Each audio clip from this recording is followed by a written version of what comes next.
அட அட அட! என்ன பிளானு, என்ன பிளானு! ச்சே! நானே இத எதிர்பார்க்கல. செம்ம ட்விஸ்ட்டுன்னு தான் சொல்லுவேன். ஏன் அப்டின்னா, ஜாக்லின் வந்து என்ன மாரி வேலைய பார்த்துருக்காங்க தெரியுமா? ஸ்டார்ட்டிங் ஒரு 6, 7 வாரம் வந்து அப்படியே 6 வாரம் இருக்கும்னு நெனைக்கிறேன். அப்படியே வந்து சௌந்தர்யா, ஜெஃப்ரி, கோவா கேங்குன்னு அப்படியே போயிட்டுருந்தாங்க. அப்புறம் அப்படியே அவங்க வந்து யாருமே ரசிக்கலன்னு தெரிஞ்சதுக்கப்புறமேலு, நேக்கா முத்துக்கருமன்ட்ட வந்து கொஞ்சம் அன்ப பொழிஞ்சாங்க. என்னடா சம்மந்தமே இல்லாமல் முத்து மந்திரி கூடலாம் சேர்ந்துட்ருக்காங்களே அப்படின்னு யோசித்தேன். தலைவி வச்சாங்க பாரு இன்றைக்கி செக்கு. என்ன சொன்னாங்கன்னா ஓப்பனாக போட்டு உடச்சிட்டாங்க. முத்து பார்த்துக்கிறேன், உன் கேமை நான் தான் காலி பண்ண போகிறேன்னு நினைக்கிறேன் அப்படி இப்படின்ட்டு தேவையில்லாமல் லூஸ் டாக் விட்டாங்க. தலைமை யார் வேறு ரகம் இல்லை, அந்த மாதிரி ஒரு செய்கை செஞ்சு விட்டாப்புல. ஆக்சுவலாக என்ன நடந்திருக்குன்னா, எங்கள் வீட்டில் இருந்து எல்லாருமே வந்திருந்தாங்க லாஸ்ட் வீக்கு. அவங்க ஏதோ இன்ஃபர்மேஷன் கொடுத்துருப்பாங்க போல். முத்து தான் லீடிங்காக இருக்கார், அவரை எப்படியாச்சும் முடிச்சு விடணும் அப்படின்னு சொன்னாங்களோ, இல்லை வந்து நீ பணப்பெட்டி எடுத்துகிட்டு போயிரு, ஏன்னா வந்து நீ ஜெயிக்க மாட்ட கண்டிப்பாக, அட்லீஸ்ட் பணப்பெட்டியாச்சும் எடுத்துகிட்டு போனால் உனக்கு ஒரு அமௌண்ட்டாச்சும் கிடைக்கும் அப்படின்னு சொன்னாங்களான்னு தெரியல. மேடம் வந்து ஒரு பெரிய வேலையை பார்த்து விட்டாங்க. அதுவும் யார்கிட்ட பார்த்துருக்காங்க? தலைவன் முத்துக்குமரன்கிட்டயா? மைண்ட் கேமில் அடிச்சிக்கிறதுக்கு ஆளே கிடையாது. அவர்கிட்டயே அவன் வேலையை கட்டினா முடிச்சு விட மாட்டாரா? என்ன தாண்டா அப்படி சொன்னாருன்னு கேட்டிங்கன்னா, இந்த டயலாக்கு என்ன டயலாக்னா, ஜாக்லின் வந்து நான் உன் கேமை முடிச்சு விட போகிறேன் அப்படின்னு சொல்கிறாங்க. ஜாக்லின், நான் 82 நாளாக இருக்கேன், இது கூட தெரியாமையா இருப்பேன்? நீ 3 நாளைக்கு முன்னாடியே கேம் ஆரம்பிச்சிட்டேன்னு எனக்கு தெரியும். நீ என்ன பண்ணாலும் ஸ்டேஜில் பார்த்துக்கலாம் வா அப்படின்னு ஒரு செய்கையை செஞ்சு விட்ருப்பாப்புல. கேட்ட நம்மளுக்கே புல்லரிச்சிருச்சு. என்னடா அந்த மனுஷன் அங்கே செய்யறதுக்கு முன்னாடியே யோசிச்சிட்டாப்புலையே.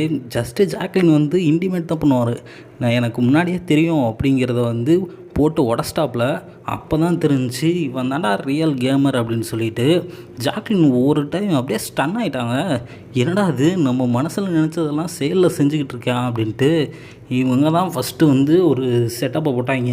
போயிட்டு தீபக்கிட்ட ஆல்ரெடி டைட்டிலெல்லாம் முடிவாகி போச்சுண்ணே, என்னண்ணே பண்ணுறது, இந்த இது வந்து பணப்பெட்டியாச்சும் எடுத்துகிட்டு போகணுன்னு அப்படி இப்படின்ட்டு ஏதோ பேசிக்கிட்டு இருக்காங்க. தீபக் அண்ணனும் வந்து அப்படியெல்லாம் கிடையாதுமா, இனிமேல் தான் கேமே ஆரம்பிக்கும், அடுத்தது வந்து டிக்கெட்டு ஃபினாலே டாஸ்க் இருக்குது, அதெல்லாம் பயங்கரமாக பர்ஃபார்ம் பண்ணணும், என்னம்மா அப்படி சொல்கிற அப்படின்னு.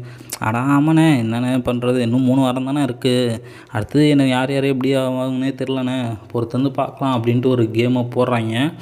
தீபக் ப்ரோவும் அவரும் சலைச்சவர் கிடையாது, அவரும் அப்படியே விடாமல் பேசிக்கிட்டே இருக்கார்.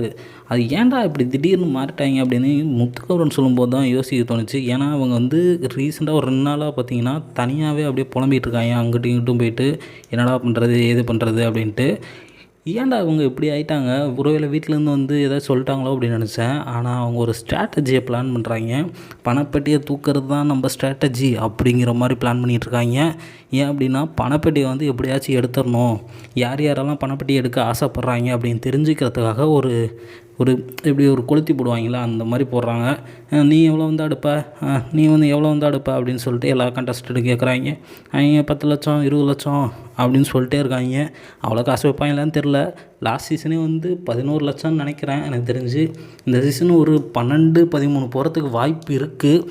பார்ப்போம் பொறுத்திருந்து.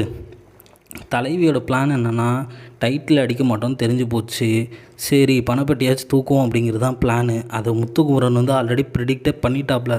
நீ கண்டிப்பாக வந்து இதுதான் எடுக்க போகிற, அதை என் கேமை காலி பண்ணி எடுக்க முடியாது, இவனை எப்படி ட்விஸ்ட் அடிச்சு விட்றான் பாரு அப்படின்ட்டு எல்லார் மைண்டையும் டைவர்ட் பண்ணிகிட்ருக்காரு. பொறுத்து வந்து பார்க்கலாம். டிக்கெட்டு ஃபுல்லான டாஸ்க் முடிஞ்சு அடுத்து பணப்பெட்டி யார் எடுக்க போகிறாங்கன்ட்டு. ஆனால் ஜாக்லினோட வேலை கண்டிப்பாக செல்லாது. நீங்கள் இதை பற்றி என்ன நினைக்கிறீங்கன்னு மறக்காமல் கமெண்ட்டில் சொல்லுங்கள். உங்களோட ஃபேவரட் பிளேயர் யார் அப்படிங்கிறதையும் ஒரு ஹார்ட்டின் மூலிமா மென்ஷன் பண்ணிட்டு போங்க.